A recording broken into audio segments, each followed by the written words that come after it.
All right, so this is my wonderful mentor, Gail Zucker. And so now we're going to discuss the lesson that I just taught on fluency. And so one of the things that I'm going to share about is my rationale for choosing this specific strategy of scooping words into phrases.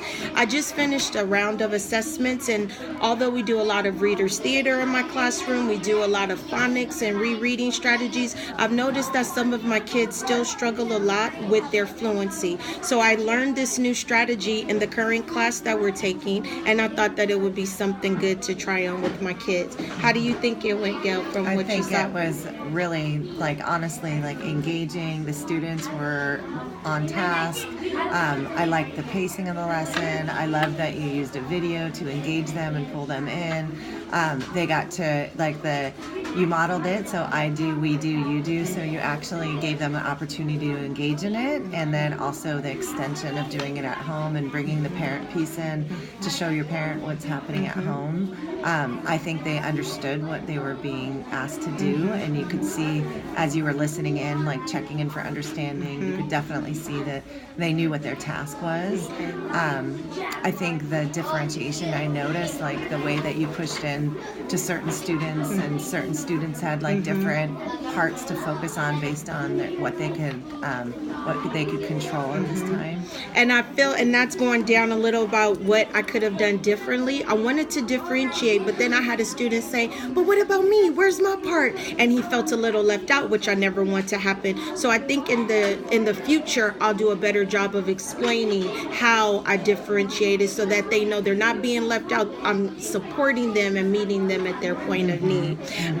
I definitely feel like I was effective, but I don't know, and I'll just say this, I get so nervous being videotaped. And so usually I don't think I would have stumbled and mumbled over my words, but I think it's good practice to see ourselves the way our students see us. So I'm really grateful that we had the opportunity to do this lesson.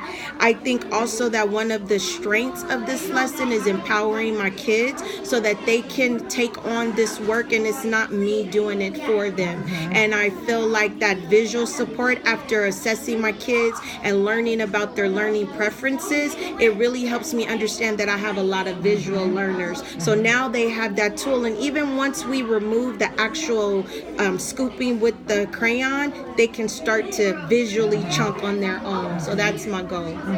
Okay, so overall, I think that it was a successful lesson, and I look forward to getting your feedback.